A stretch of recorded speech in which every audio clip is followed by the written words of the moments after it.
दोस्तों, क्या अमेरिका का B2 रशिया या चीन के ऊपर बिना डिटेक्ट हुए उड़ सकता है? ये एक बड़ा सवाल है।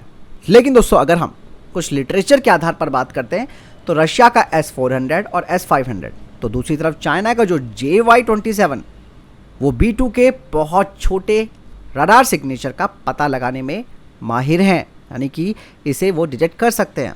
सबसे पहली बात यह है, अगर साहित्य के हिसाब से बात की जाए, थोड़ा लिटरेचर की अगर हम यहाँ पर बात करें, आसान शब्दों में समझाने की बात करें, तो सबसे तेज भाला वो पहले से ही बनाते हैं। फिर भी वे कहते हैं कि यदि दुश्मन के पास सेम वही भाला है तो वे एक और ढाल बनाते हैं जो सबसे तेज भाले का प्रतिरोध यानी कि उसे रेजिस्ट कर सके, और इसके बाद फिर ये सबसे मजबूत ढाल बनाते हैं और फिर दोबारा वही तेज भाला बनाते हैं। अमेरिका के बाद चाइना के पास दुनिया की दूसरी सबसे अच्छी स्टेल्थ टेक्नोलॉजी मानी जाती है, लेकिन अमेरिका इनसे काफ़ी आगे है। वहीं S-400 की अगर हम बात करते हैं तो ये इस वक्त इस प्लैनेट पे सबसे अच्छा यानी कि बेस्ट एयर डिफेंस सिस्टम माना जाता है और इसमें सबसे अच्छा एडवांस रडार सिस्टम लगा है।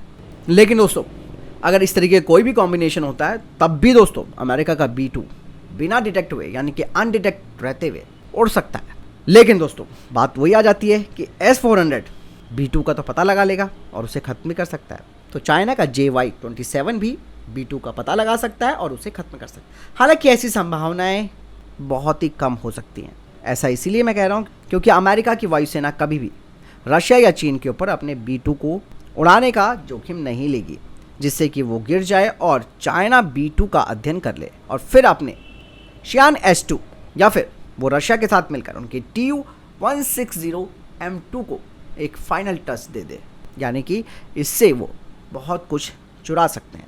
यहाँ पर दोस्तों एक उदाहरण मैं आपको दूंगा, इसमें रिस्क किस बात का है ये भी आप जान लीजिए। दरअसल 1999 में F-117 को उस समय मार गिराया गया था जब रशिया अमेरिका की तुलना में एयर डिफेंस क्षमता में काफ़ी पीछे था और स्टेल्थ टेक्नोलॉजी चाइना और रशिया के लिए बिल्कुल अज्ञात थी, यानी कि उनको इसके बारे में कुछ पता ही नहीं था। लेकिन दोस्तों, अचानक से Mi-41, Su-57 और J-20 प्रोग्राम्स सामने आ गए। दरअसल रशिया और चाइना ने मिलकर F-117 प्रणालियों का विस्तार से अध्ययन किया और उसके कुछ महीनों के बाद ये सब चीज़ें शुरू हो गई उनकी। तो कुल मिलाकर ये कहा जा सकता है कि F-117 ने रशिया और चीन को स्टेल्थ टेक्नोलॉजी 10 से 12 साल पहले ही पहुंचा दी थी, नहीं तो इनके पास ये सब चीज़ें आ ही नहीं पाती।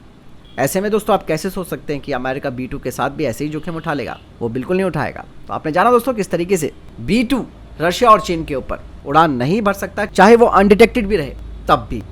आपको क्या लगता है इस बारे में? कमेंट सेक्शन में लिखकर जरूर बताइएगा।